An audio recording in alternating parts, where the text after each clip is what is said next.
That was the NBA. I've been gone a while. To the top NFL story in Pittsburgh. Everybody is at the Combine. Steelers GM Omar Khan open to an Aaron Rodgers return. Adam Schefter says he believes around the league that Rodgers is expected to make a decision sooner than last year, so we should be hearing something from him in the next few weeks. And then yesterday on Unsportsmanlike on ESPN Radio, Schefter dropped this nugget on Aaron Rodgers' future. Last year, I think he did want to play in Minnesota. So if he wanted to do that last year, I don't know why he wouldn't want to do it this year. The issue last year was that the Vikings were very sensitive to bringing in somebody like Aaron Rodgers, who's such a force, such a dominant personality, and how that would hinder or affect the impact or the growth of J.J. McCarthy. So maybe they feel differently. It's a different set of dynamics. The GM has been fired. I wouldn't rule it out. Wouldn't rule out Aaron Rodgers to the Vikings. How do you like it, Dominique? Yeah, I mean, I think it's certainly going to be on the table. The idea that Aaron Rodgers is the same kind of dominant personality that he was last year seems a little different. But I'd hesitate. Like, I'd warn Aaron Rodgers about assuming that the situation is going to be better. Like, it felt as if he got comfortable with the Steelers, and I know the coaching change might have an impact on how comfortable Aaron Rodgers is, but he does have a history with McCarthy. I'm not sure that I love the idea of Aaron Rodgers going in and trying to adapt to a new offense. He's not going to get more comfortable taking hits this season, so the expectation is going to be high wherever he is, and I think it's possible that if he goes to Minnesota, the Vikings might be disappointed in the quarterback that they receive. Which one would you rather be? Right, if you're Rodgers, you're going to Pittsburgh or Minnesota? Hands down. I think it's a way better situation than he had in Pittsburgh because of the players that are surrounding him in Minnesota. Justin Jefferson, in my opinion, is still the best wide receiver in the National Football League. You have T.J. Hockenson as a tight end, and you have a really good number 2 in Jordan Addison. I think Kevin O'Connell, and you look at the offensive system, it's not like Aaron Rodgers is foreign to that system. He did play in Green Bay for Matt LaFleur. All these systems are intertwined with one another. So it's not like it'll be foreign to him learning a new system. I'm just looking at, okay, who is going to be opposite of DK Metcalf? Who is going to be running the football effectively in Pittsburgh next season? The offensive line wasn't the greatest as well, too. So I think when you look at the two situations, the better one, in my opinion, is in Minnesota with the Vikings. Oh, yeah, by the way, they play in a dome. Oh, it's definitely Minnesota. Like we've seen this whole Pittsburgh Steelers situation. You're talking about an older quarterback that if he returns to Pittsburgh, still has the same old defense that they allocated the most money to, and they still weren't good. You had, like you talked about, they have no one opposite DK Metcalf. The line was average. The running game was average. Like, what are we getting with the Pittsburgh Steelers? I think we get more of the same from the Pittsburgh Steelers. Now look at Minnesota. That Brian Flores defense, still going to be really good. The infrastructure on offense, much better than the Pittsburgh Steelers. And when you talk about trying to learn a new offense, hell, he's 42 years old. There's not an offense that Aaron Rodgers hasn't seen or hasn't been a part of. So for me, it's Minnesota. Greedy, can I say this really quick? Go. Because I think the defensive side of things is a major factor here. The Minnesota Vikings won 9 games last season with incompetent quarterback play. That defense led by Brian Flores, 3rd in the National Football League. Yeah, I mean, to me, it also seems like a better situation. Nick, you're the only one shaking your head. Yeah. No, I mean, I can't argue with the talent around him, but I think we're making an assumption that Aaron Rodgers is just like a very easy to fit square puzzle piece. Like, we saw him have a lot of success in Green Bay. Then we saw things not work out in New York. And then we saw him go to Pittsburgh and seem to fit in pretty well. I am just hesitant to assume, and maybe this is from the Vikings point of view rather than Aaron Rodgers' point of view. I'm just not going to automatically assume that wherever you put Aaron Rodgers means it's going to work out for him. We found a spot in Pittsburgh where they like him, he liked them. Let's not get carried away. Well, I'm not going to assume anything with a 42-year-old quarterback. You're playing with house money with a 42-year-old quarterback. But if the question is which situation is better, then obviously you're going to pick the Minnesota situation because I think Minnesota's a better football team. Right, but which team is better off bringing Rodgers in, to Neek's point, with the sort of things that make him Aaron Rodgers, the very particular things that make him Aaron Rodgers? If you're the Vikings, I don't want the Pittsburgh Steelers to bring back Aaron Rodgers. No. I think at some point they need to transition to what their future is going to look like. And Aaron Rodgers is 42 years old. He's not their future. looking at Minnesota, you can plug in Aaron Rodgers right now, in my opinion, and you're throwing to a guy, no matter if he's double covered, what's the circumstances, he's going to come down and make the play for you in Justin Jefferson. Nick, very quick final thought. Go. What? We said that about the last two teams Aaron Rodgers was on, and it didn't work out. It was like Aaron Rodgers on the Steelers. It might be nice. Aaron Rodgers on the Jets. They're going to win the Super Bowl. And it just hasn't quite worked out that way. It's no offense to Aaron Rodgers, but he don't want to get hit. He ain't athletic the way he used to be. He ain't that guy anymore. And, I mean, J.J. McCarthy's not the answer either, obviously, but let's not assume that just adding Aaron Rodgers means it'll be better. All of this assumes that Rodgers wants to play another year. Hopefully, we'll hear about.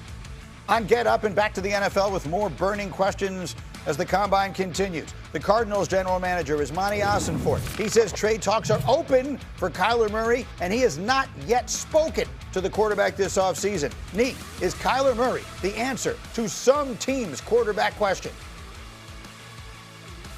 Absolutely. I think of all the quarterbacks that might be available, he has the highest ceiling. Like, he was the #1 overall pick, and he still hasn't lost that athleticism or that crazy arm talent. I understand that there's some concerns about his preparation and, of course, his size. But if you get it right, we've seen Kyler Murray play level football for half a season, maybe. But if you get it right into the right situation, you could put it together for an entire season. D. Wood, there are teams out there that desperately needs quarterbacks.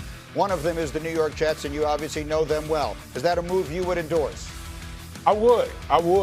For a couple reasons. Number one, they don't have a quarterback. But Aaron Glenn is a guy that, listen, Aaron Glenn got to push all his chips on the table because he might not make it to 2027.